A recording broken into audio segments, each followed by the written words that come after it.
Hello, everyone. Can you hear Hi. me? Yes. Can you hear me? Yes, I think Gabriel can hear me. Nice to see Cool. you, everyone. Thank you for joining us for the first quarterly meetup at Gaming Americas in 2022. We remain in virtual space with these meetups because they have been proved to be a huge success due to the fact that we get a bigger audience this way and everybody can attend. It's nice to see that so many people are joining us from Malta, from Costa Rica, Isle of Man, Ukraine. Hello, everyone. So without taking too many minutes of the first panel discussion, we are going to talk about Latin America, and we have a special moderator under the name of Victor Pronk from Incentive Games. Victor, nice to see you. Yes, good We cannot hear afternoon you. for most of you. Good morning for the people that We are can't actually hear in you. Latin America. Can you hear me? Hello? Yep, I can hear you. Yeah. Okay. So good morning. Good morning to the people on this side of the pond in the Americas. Good afternoon to everyone in Europe. I'm very honored to be asked to moderate this panel. Thank you so much for the invitation, Sultan. I'll do a quick introduction of myself, then we'll move on to the panel members, and we'll move on to the subject. I've been working in the gambling industry for a little under 20 years. I started as a CTO for an offshore operator in Curacao, had my own service provider for a while, mostly servicing the Mexican market with some retail operators and online operators. I've been involved in a pari-mutuel betting group in Colorado, horse racing. I was involved in one of the 33 licenses in Colorado. That license is now with Sport Trade, one of the betting exchanges in the US market that is starting. I became involved with Incentive Games as an investor and joined them as a chief commercial officer about a year ago. Incentive Games helps operators lower their acquisition cost and increase their retention by organizing contests and games.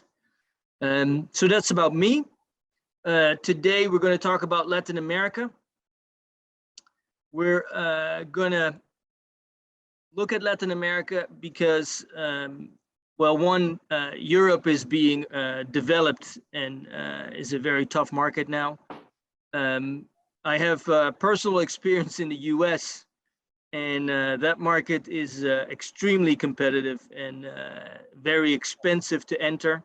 I think most of us will have seen the recent news that Wynn Resorts, WynnBET, is about to leave the US market because they think it's unsustainable, as they said so themselves.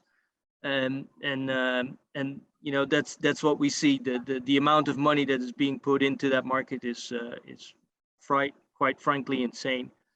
As a result, the Latin American market has received a lot of attention from both European and global operators.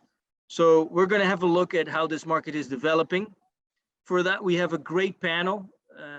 We have a panel, and I'm not just saying that because I'm the moderator today, but it's very diverse. It's a big panel too. We have 6 people, different backgrounds, almost all of them very seasoned in the gambling industry, been places all over the world, worked with major brands, different positions, and I'm very, very excited to hear their input on today's subject. We're going to start with Tony Orr from the Isle of Man. Tony, thank you for joining us. He works with the government, or works for the government, to help grow existing operators on the island and to help new business move to the island. He has about 40 years of experience in the gambling industry. Makes me feel young again when I say that. 20 years in retail and 20 years in the online. In his job, he has seen an increased interest from his license holders in Latin America. Not only for the B2C, but also for the B2B licenses, which most people forget sometimes when we talk about licensing in Latin America. Most regulatory frameworks kind of lack a B2B side to it. And Tony will bring today a more European legislative view on the matters as we start discussing them. Thank you, Tony. You're welcome. Then I want to introduce David Charnock. Welcome, David. David is FSB, the platform provider, business development director in Latin America. He was early on an angel investor at 32 Red in the UK. He was the vice president of sales for Central and South America and the Caribbean for TCS John Huxley, a provider of casino equipment. Was global sales director for Hit Utopia, a company that offers jackpot games for all kinds of table games. He joined FSB as they designated LatAm as a growth market. And if that is not enough, he also runs a foundation for homeless drug addicts in Costa Rica. As I said, very diverse group and very accomplished in many ways.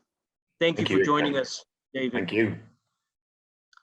Then we go to Gabrielle Schleifstein.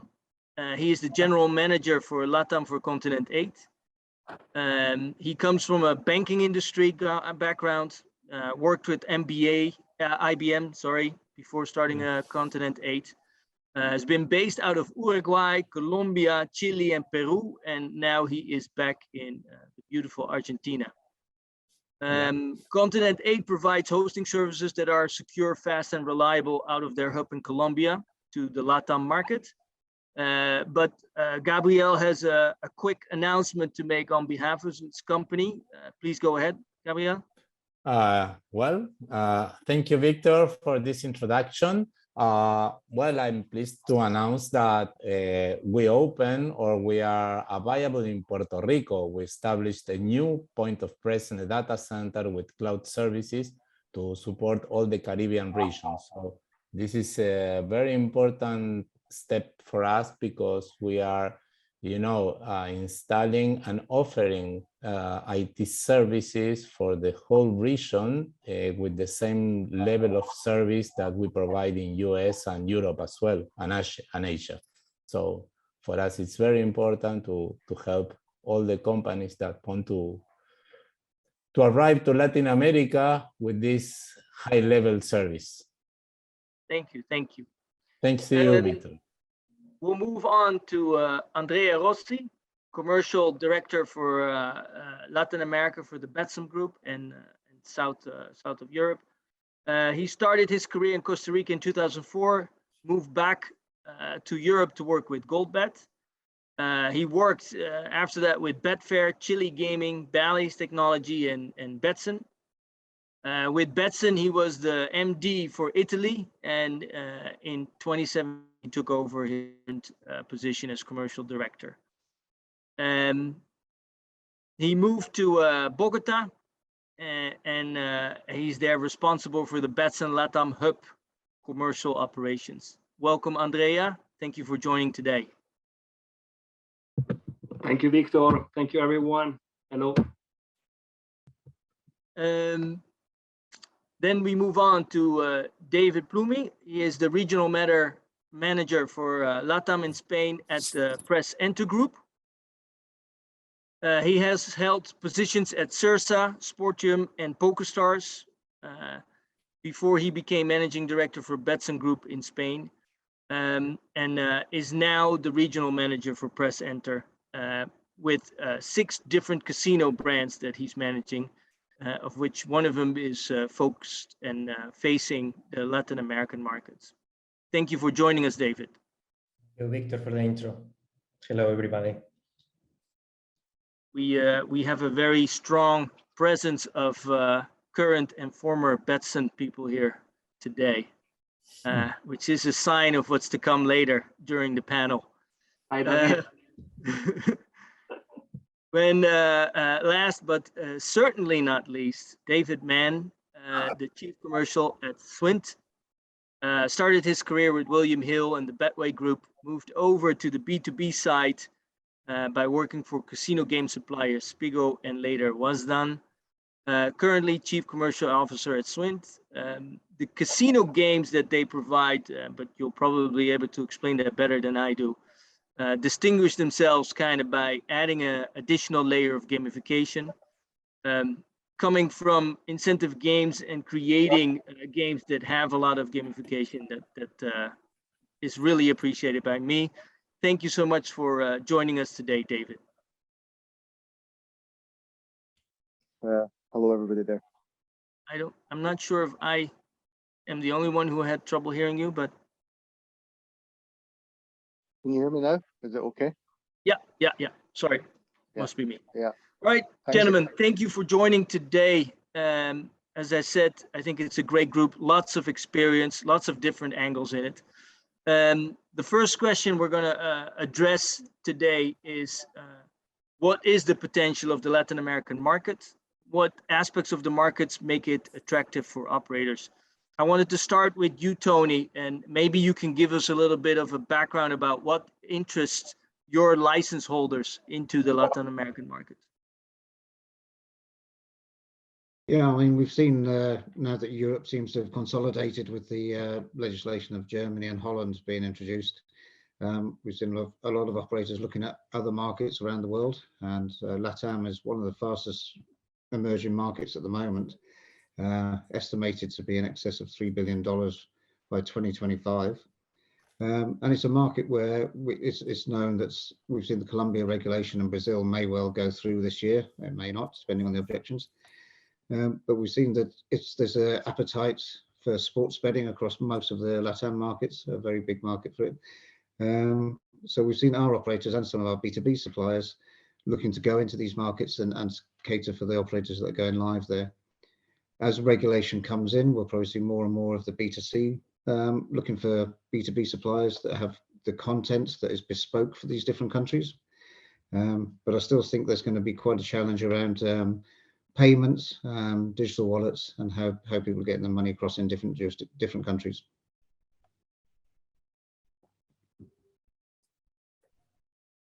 I think you're on mute. My bad. Yes, I'm muted. Thank you. Let's move on to David Charnock. Could you tell us a little bit about the opportunities that FSB as a platform provider is looking at when looking at the Latin American market? Yeah, hi there. Thanks, thanks, Victor. I mean, just going back to basics, it's a huge territory. It's around about 10% of the world's population, about 650 million people. So, you know, and it's already generally moving very fast as a technological hub around the world. And if you look just at the mobile devices, they account for around about 70% of web traffic generated in the region. So it's all moving in the right direction and offers very specific potential, certainly into the area. I mean, if we look at sport generally in the territory, and it's part of the culture, the whole world of Latin America grinds to a halt when there's a football match on, or when there's an important horse racing match on. So, you know, it's something that really does offer great potential. We look at Brazil and Argentina as two very specific audiences who want to very much get engaged in these sporting experiences and make them become a bit more sort of localized and at home. And I think the important thing, though, is to get the operator aligned with the right platform provider. So, you know, the scale that we talked about above, it's huge scale. So I guess really for us, you know, we have our platform in a condition that we can actually work to the sort of scales that we anticipate. And then we have the agility just to be able to sort of localize our offering and to be able to excel with what it is that we offer in the territory. So, thank you. Let's move on to Gabriel. As a technology supplier, I mean, your announcement at the beginning showed quite some commitment, I think, to the area. Could you explain a little bit about how Continent 8 sees the Latin American market? Well, Latin America for us as you know, my colleagues explained, the appetite for this region, it's very interesting because, you know, regulation costs in US, the regulation in Europe. So all the big names in gaming activity are paying attention to this region. But we have to understand that the region is not only one country, and each country has its own flavor. There are different needs in terms of payments, and the evolution of the activity or the business is quite different depending on the country. So Continent 8 is working to, to stabilize all this offering in terms of infrastructure. So no matter which the country you want to target, because population like Peru, Argentina, or because regulation like Colombia, or as we all know, the sleeping giant that is Brazil, we planned to develop a network and point of presence in terms of technology to let all the companies offer the best experience for the users, because as my colleagues mentioned previously, there are B2B operation, but there is B2C operation in terms of payment methods, in terms of interaction. So the technology, it's the first layer to teach or to let the users accept this new way of betting, because we all know that the most important activity in the region is through the gaming houses locally. Thank you, Gabriel. Mm-hmm. As a casino supplier, David Mann, how do you look at this market? What is your perception of the Latin American market and its potential?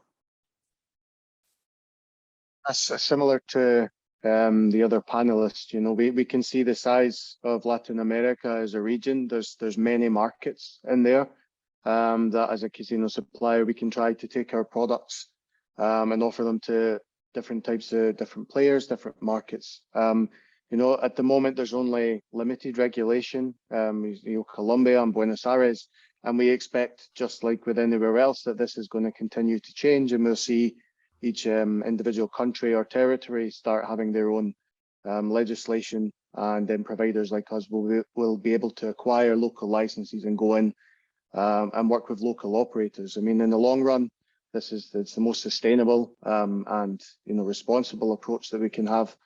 And we're looking forward to the day when it's going to be much more practical market entry across these different jurisdictions. But for sure, it's a very exciting region, and we're all looking forward to seeing how it pans out over the next few years. And yeah. Have you already seen any increased traffic with your current clients from the region?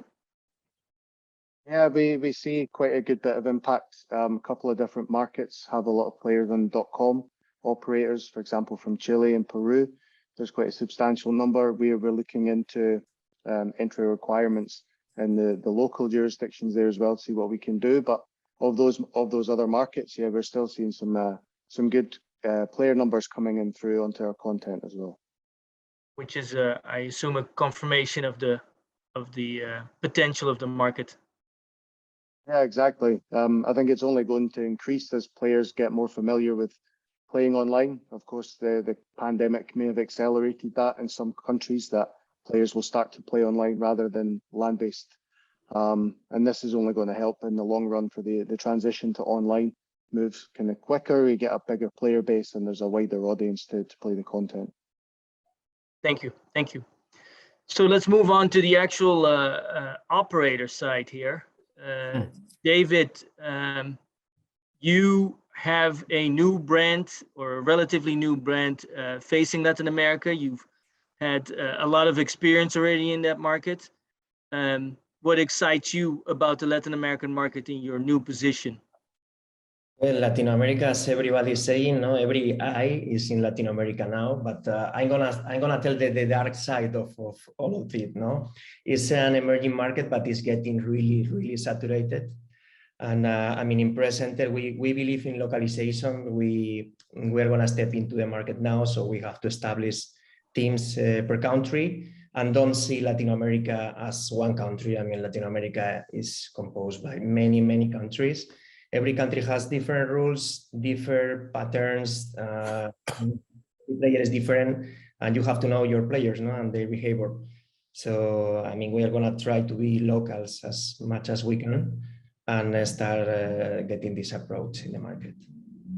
Thank you. I hear a lot of the same arguments that I had with my preparation call with Andrea. Not too big of a surprise, obviously. I think for people that are looking at the Latin American market and are not active there, that is one of the main points you both brought in. And I heard, I think someone else say it earlier as well. It is not really one market, the same way Europe is not really one market. And I think to a certain extent, you could even say it for the United States. And it's important for people to realize that. But Andrea, tell me, you have a very clear opinion on that. Yeah. Of course, I agree with David. Localization is everything in LatAm. But I would like to add something that is it's how we see our strategy in the region, which is think global and act local. So we are bringing our global expertise, our Betson expertise in a global point of view into a local application of our strategy. So what does it mean? We have our own technology, which we develop on a global scale, and then take this technology and localize accordingly to each market in LatAm. That, as David was rightly saying, is not one sole region, but is made by a lot of countries that you need to understand and you need to embrace in their culture. So to me, it's very important, the localization, but also the bring the expertise that we have on a global scale. Yes. I think that we could say that Betson is probably one of the global operators that has already a very long presence in Latin America.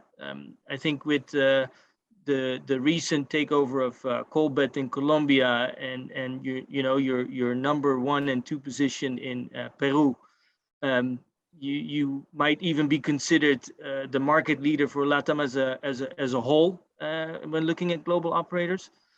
Can you tell us a little bit about how important the Latin American market is for Betson? Yeah, I mean, as you said, we have been lately quite active in the region. We have been pioneer in Latin America as we launched Betson in Peru in 2006. So we have been really far seeing the opportunity. We have built a certain level of expertise in the region in Peru, which we believe we can in some way escalate to other markets. So we have been working, and I mean, we have acquired a brand in Colombia in 2019, Colbet. We have applied for the 2 licenses in Argentina, where we got the go-ahead recently in January for city and province of Buenos Aires. We have been looking into the opportunity in Mexico by sealing a partnership with the local land-based operator, Bicola, and we are thinking on entering in Mexico quite soon. And not forget the partnership we have made in Brazil with the acquisition of Suaposta. This was a strategical acquisition in terms of having a better path, a faster path when the regulation will be in place. And as you said, in October, we have acquired Incabet in Peru in order to consolidate our leadership in the market and cement the market for the Betson Group. If we stay on that subject and we move on to the next question, I wanted to ask the panel, which is how hard is it to get a foothold in Latin America? What is required to do so? What costs operators to fail? Could you continue on that, Andrea? Yeah, sure. Well, it's not easy, but it's not even impossible. Let's say that there's an opportunity because I believe LatAm still in an emerging phase. So of course, depending on the market that you want to tackle, then you have a better opportunity compared to others. It's important you have a good business intelligence on your backing up. So you need to really have a good understanding on which market is suiting your strategy and let's say your ambition in the region. Of course, there are some markets that are so much more competitive than others, but I believe that it's open for new operators to join. Although let's remember that big operators or international operators are already in the market protecting their positioning. So of course, for a new operator entering, it's hard. But I believe that as we move forward, it will be harder and harder. So it's better to do it sooner than later. Well, let's move back to one of those new operators looking at the market, David. We've already heard you talk about looking at local teams to be able to localize your content there. How is your approach a little bit different being a newcomer versus your previous job where you were basically the market leader? What are you focusing on specifically to compete with big operators like Betson being a newcomer in the Latin American market? Well, we need to disrupt in marketing, no? We need to be a little smarter than the others and maybe apply different marketing strategies. But there is always a niche that you can attack and ways to do it, no? And start scratching market share, step by step, establishing the teams there. And I mean, let's see where we are in 5 years' time, no? This is a marathon. This has never been a sprint. I think every company knows that.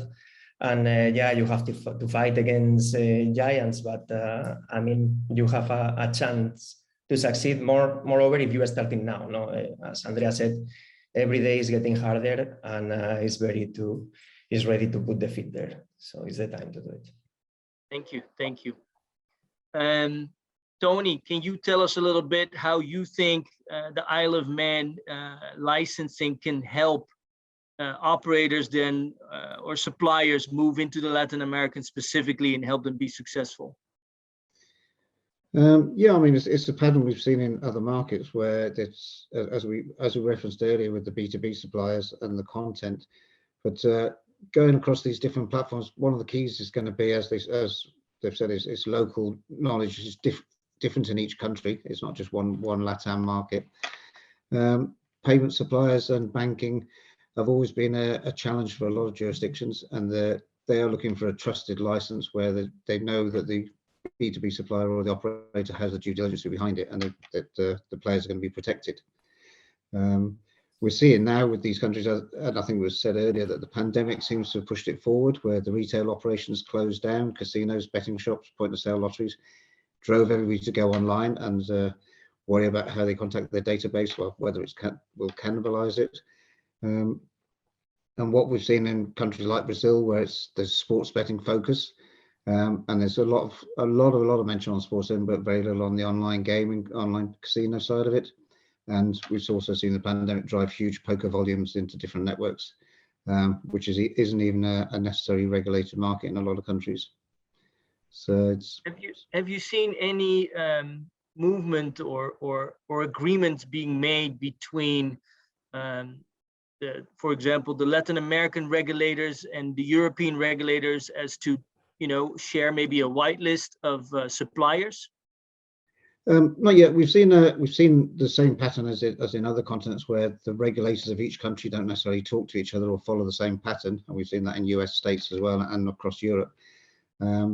There are some countries that are reaching out to other regulators to see how they do it, and there's a lack of experience in some places.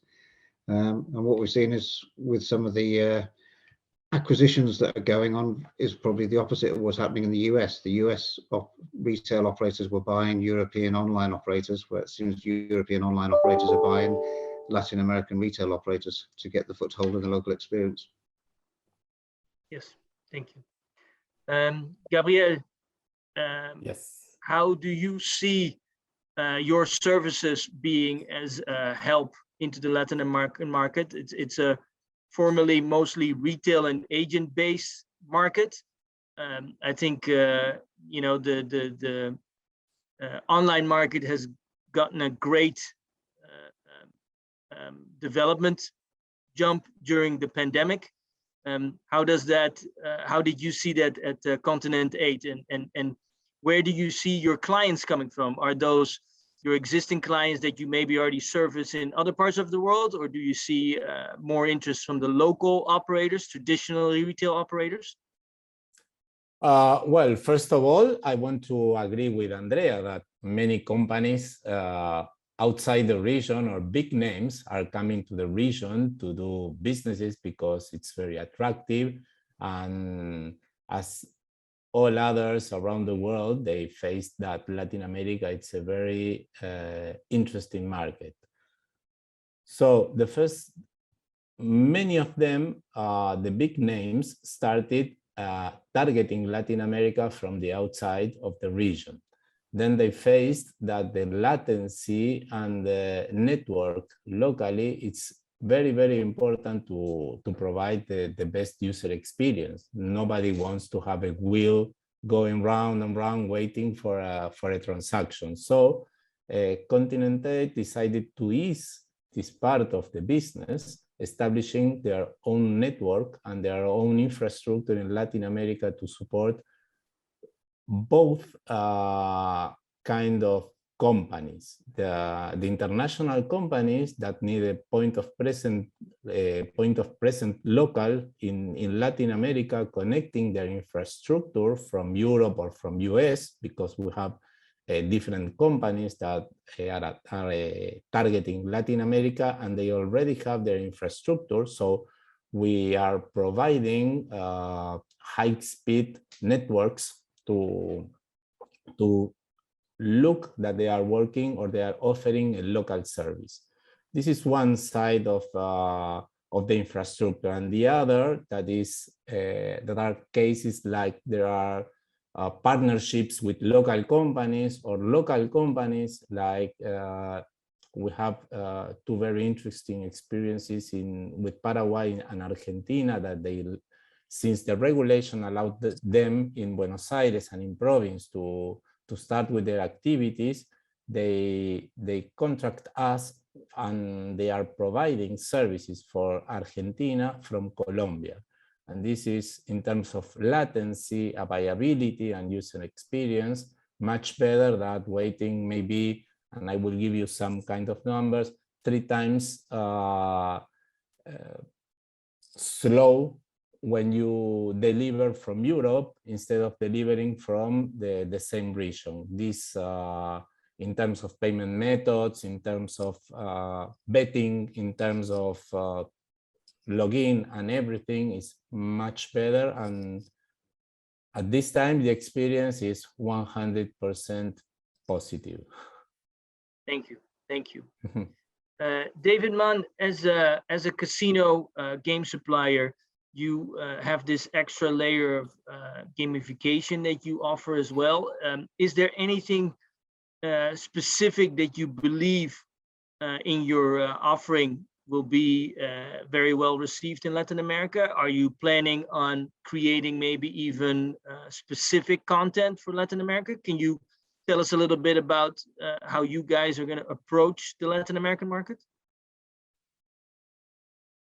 So from our gamification tool, one of the key features, it's relatively common across slots, is a tournament system with in-game leaderboards. At least with the way that players will be transitioning online, we want to give them something else that they won't get offline. I doubt you can go into a land-based casino or betting shop and there'll be tournaments in the slots. And this is something that we could offer in our games to give players just that extra piece of excitement. And of course, additional rewards for playing. So we can tie this in with giving out bonus money, prize money, free spins, and different promotional elements to give the players that bit of extra. Content-wise, we like to keep an eye on what's popular within different regions. This is something that we've applied to our portfolio across Europe as well, where we have content specifically for, say, the German market and the Dutch market. Then we're also looking at how we can offer more locally well-known content within certain markets in Latin America. So this could be through working with a third-party game studio who would be able to offer their content through us, or through looking at popular game modes that are in the region, and then we can develop our own and try to tap into what the players like to play and what they know in the market. So especially, again, for the transition to online, if there's familiar content or types of games and features that the players already know, this can obviously help with both the acquisition and retention for operators. Thank you. Thank you. David, FSB, what kind of opportunities are they looking at in the Latin American market? How can they help operators get a good foothold there? And what kind of operators are mostly interested? Are you looking at operators interest from traditional local operators, either in retail or otherwise, that are asking you about this market? Or is it more international groups that are looking to go into Latin America? Can you tell us a little bit about it? Yeah, sure.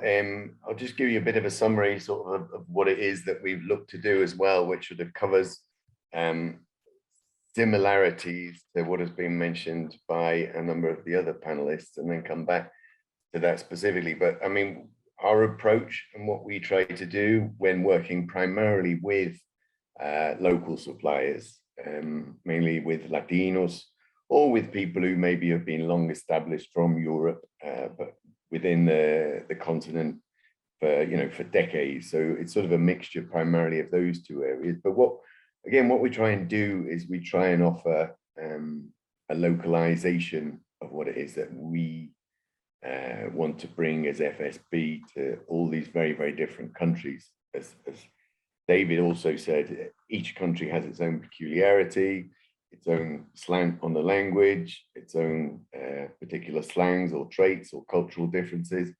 And bringing what you offer in Europe is not going to necessarily fit in with what you want to offer, say, in Paraguay or in Argentina. It's always very, very different.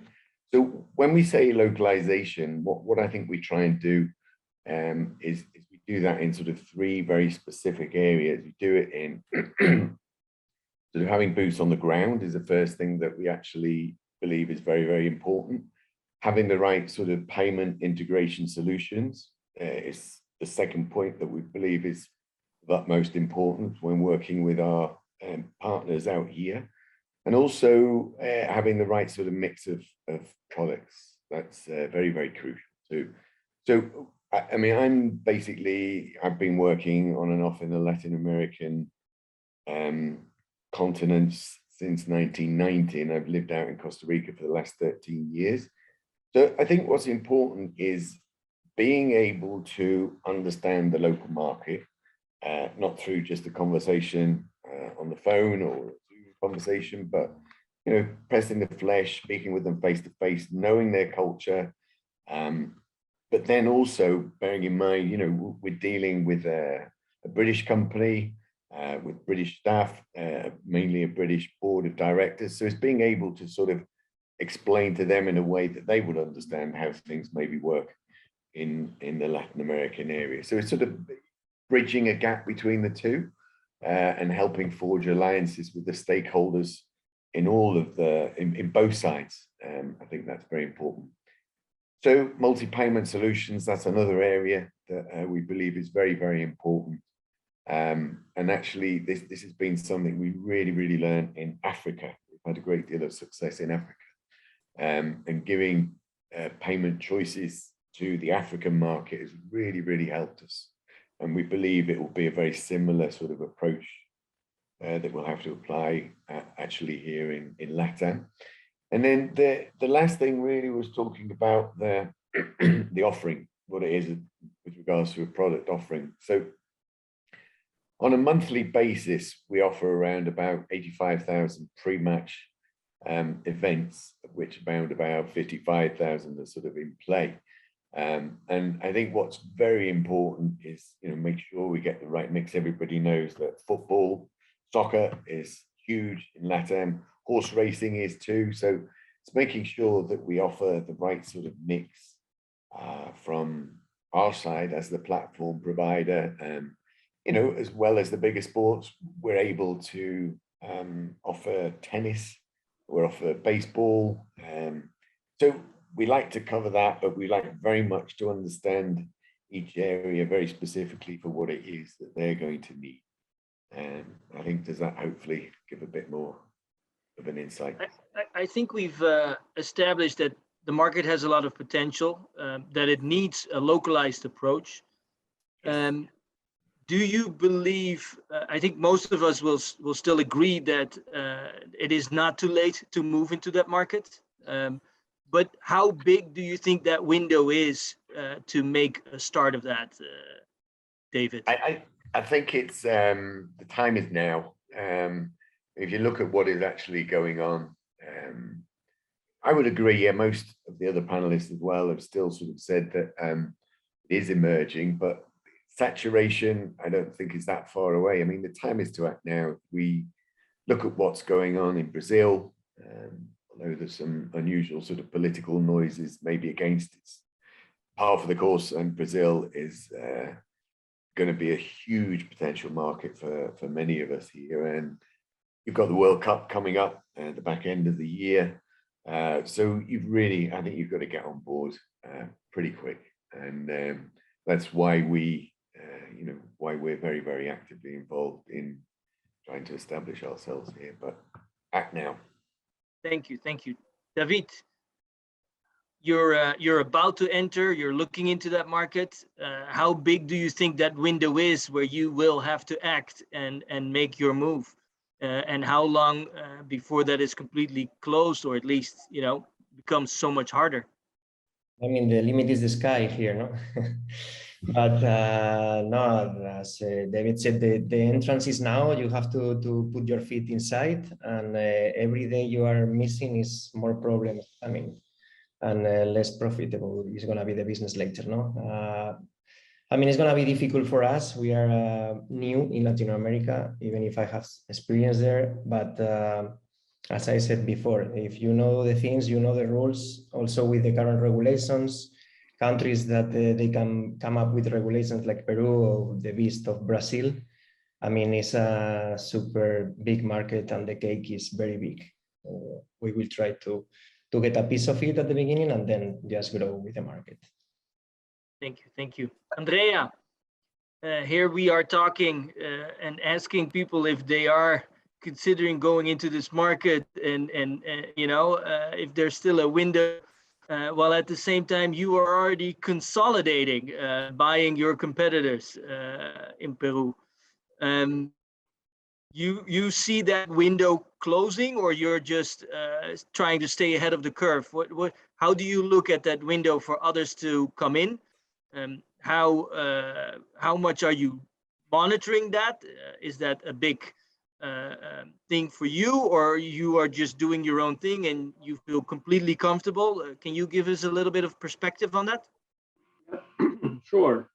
Well, you said it right. I mean, it's consolidation time soon happening in LatAm. So there are, as I was telling you before, there are the majority of markets in LatAm are dominating from local operators, right?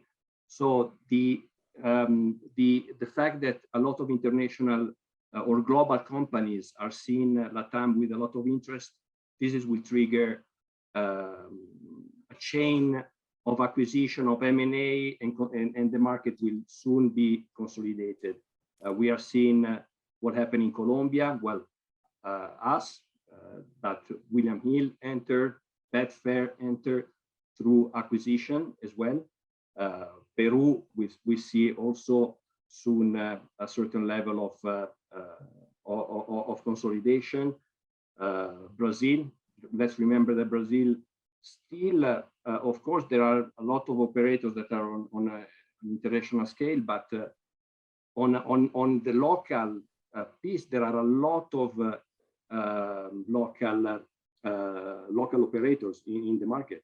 So, well, if the regulation will happen, then depending on how it will be executed, the regulation, or how the requirements will look like, then we can have a look and see whether it's necessary to acquire local expertise, or maybe keep going with our own strategy. We have a local operator in Brazil as well, so it's part of our strategy. Let's say we believe that the local expertise is in the market. We bring the global expertise, and we merge together in order to synergize the operations. So I believe that this is something that has brought us to a certain level of success in the region, and we are gonna keep going. But it's gonna be fun. Well, that brings us by to our next subject, the subject of regulations in the region. Can you, Andrea, tell us a little bit about, let me put it differently. I think any global operator would like their revenue, or at least the biggest part of their revenue, to come from regulated markets. In an area where, the regulations are behind, that is just not reality. But how does Betson look to the fairly new regulations in Colombia, all the developments that are going on in Argentina and Brazil, and how important is the development of those regulations for a group as Betson? Yes, it's correct. We are a private company, so we appreciate when the majority of revenues are coming from regulated markets, right? So we think that taking an example of Colombia, which theoretically is the first regulation in Latin America for online gaming, we believe that was a big step ahead in terms of influencing other regions in LatAm. COVID has accelerated this process because, of course, the having retail and lockdowns has triggered a certain level of intake of online business. So the necessity became like kind of a must, right? So the regulators start looking into this phenomenon of online that before was a bit ignored, right? They said they were not paying a lot of attention, but now it's also the operators that are fundamentally retail based. They are seeing online as a big opportunity in order to mitigate any possible risk that can happen. But taking Colombia, I believe that is a strong regulation. It was actually taken from partially, or a big chunk from the Spanish regulation. So a regulation that proven to be successful up to a certain level, let's say. Or a certain time, and well, when a country is regulating, is giving the opportunity to operator to join the regulated framework in order to have access to payment solution, which I believe we all agree in the panel that are key in order to tackle a local market. So. That is point number one, in my opinion. Then it opens the possibility to use a 360-degree marketing strategy, access to all the suite of marketing opportunities. It gives trustworthiness to the brand or to the operator, because of course being part of a regulated market is always implies a certain level of developments, RG, anti-money laundering, recurrent audits. So it's reinforcing the brand positioning in the market. And of course, also let's give a thumbs up to the Colombian, to Coljuegos, because as you know, they give part of the revenue collection from gaming to the to the health system. So a very noble Yes, 100% action agree. they do. I think it's always good to see that our industry contributes and we are Exactly. able to see what we contribute to, like it do in Colombia. Exactly. Feel part of the society, right? Of course, we provide entertainment, but of course we would like to contribute also to some noble account causes whenever it's possible. Thank you, Andrea. Yep. Tony, as a legislator, or at least as a licensed jurisdiction, you are one of the better respected ones and established ones. You must probably get questions from countries that are about to be regulated, that are looking around. Can you tell us a little bit about that? Have you helped other regulators or future regulators in setting up? I mean, our regulator does get questions from newly regulated territories. I mean, and a few countries have looked at the Isle of Man regulations as a template to put into other countries, which there's no objection to that. I mean, everybody can see what our regulations are. And we have, and Andrea just touched on, we have a very high AML, KYC, money laundering requirements and thresholds. And that's part of the thing that we look at. That's what I think is the key going into these emerging markets, is players who have traditionally been on retail and now going online, and there needs to be an area of comfort that the players have the protection, that they know the companies that they're dealing with, that the player funds are going to be protected, where are the funds going to be held, and even to some of the B2B content suppliers who are supplying the content to them. I think we'll find that with some of the regulations coming in, and we're looking at some of the broad definitions across some of the markets, a lot of it seems to be just sports betting regulation. And as we said before, not just online gaming, online casino or poker. Most of the countries are not doing anything to regulate the B2B suppliers. It's just, they just have to nominate who they are, but there's no restrictions around what that is. And as we just touched on earlier, I think the games would be driven by mobile penetration. And the payments, which would be a biggest problem in a lot of places, would be digital wallets that will be on mobile wallets, similar to what we've seen in Africa with M-Pesa and Kenya. I think Brazil had their Pix digital wallet, had what, 100 million take up out of 200 million population. So it's there's a lot of new factors driving it. But I think there's a few countries in LatAm that are deliberately not regulating at the moment. And as we said earlier, I think with Brazil, it's regulation will get through at some point, but there are objectors in each country as to how fast the regulation will go through. So there is still an element where we have a function to protect the players, make sure they're working with genuine operators, but also to help the regulators if we get approached. We're always going to be open to that. I've heard someone say that about, and this wasn't specific for a jurisdiction, but whatever the first draft is of the rules and regulations, it's usually not the last one, and it evolves, and gambling regulators make mistakes. You know, I don't think anyone will deny that there's usually a big political part of it everywhere, and that has its influences. What do you see as very obvious mistakes that new regulators in Latin America should try to avoid, Tony? And a lot of it we've seen, as you say, a lot of jurisdictions have come out with their first iteration of their rules or regulations, and then had to adapt them to suit the markets and the operators they're with. One thing from our point of view, it's always to avoid being prescriptive, to be sort of help the operators with the risk profiles that they're going there, regulate, manage the risk that comes into the rules. But if you're too prescriptive, then it doesn't give the businesses the ability to operate and flourish and grow. What you'll find is that the regulations will be designed for one part of the operation and not all of it, and it doesn't necessarily encompass all of the connections with multi-channel operations and multiple products.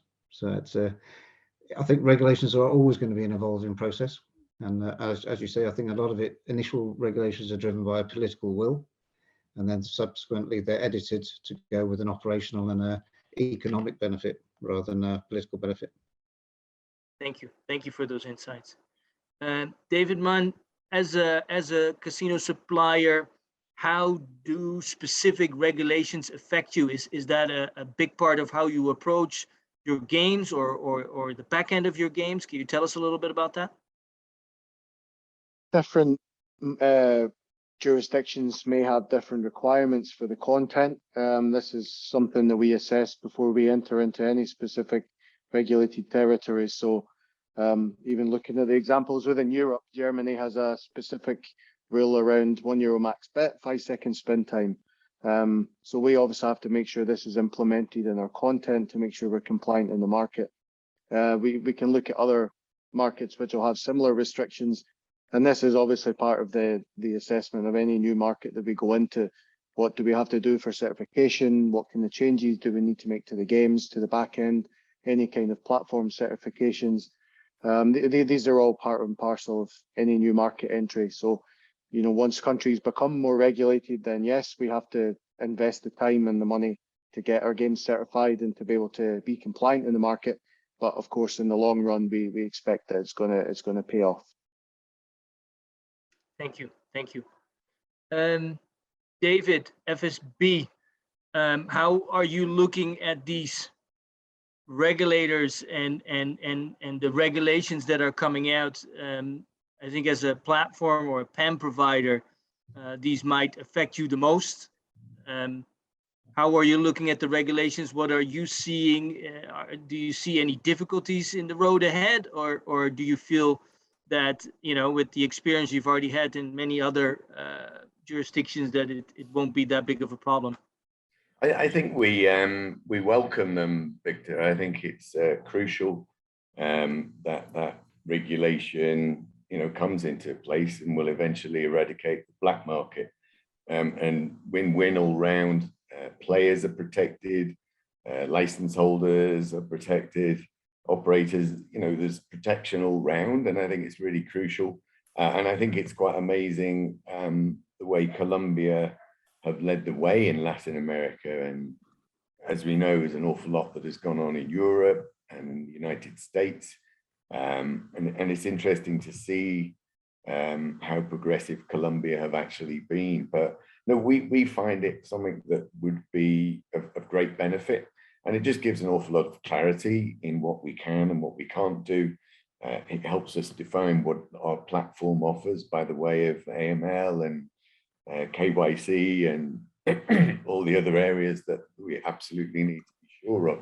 Whereas if we're going somewhere where maybe isn't quite so well advanced, developed, then although it gives us a bit more liberty, it also exposes us to a bit more risk as well. So we at FSB, we do welcome regulation, and we have to see more of it. And I think it will come pretty soon over the next 12, 18 months. I think we're going to see more and more. Hopefully Brazil will be one of the next ones to get. Thank you. I had several other subjects that I wanted to discuss with this panel. I think the insights that this panel has, the experience, are amazing. You know, we wanted to dive into the retail and the agent base and how the online channel is progressing. You know, the importance of payment solutions for the online channel, and you know that's usually related to the legislation. But unfortunately, we have come to the end of our hour. I wanted to thank each and every one of the panel members. Thank you so much for making your time available. Thank you for sharing your insights. if any of the people watching this have any questions, I'm sure you can reach out directly to any of the people on the panel, and they'd be willing to help you any way they can with their insights and knowledge of the market. Everyone, thank you for watching, and Sultan, thank you for inviting me and giving me the honor of hosting this panel. Thank you. Thank you, everyone. Thank you. Thank you Thank so you, much. Victor. Thank you very much. Thank you, Good Victor. to see you. Thank you, everyone. Yeah, Bye. 1 hour is too little for such a huge panel with so many great experts on Latin America. But we promise that on the 19th of April at the Q2 meetup, we will allocate much more time for Latin America. Thank you so much for this session.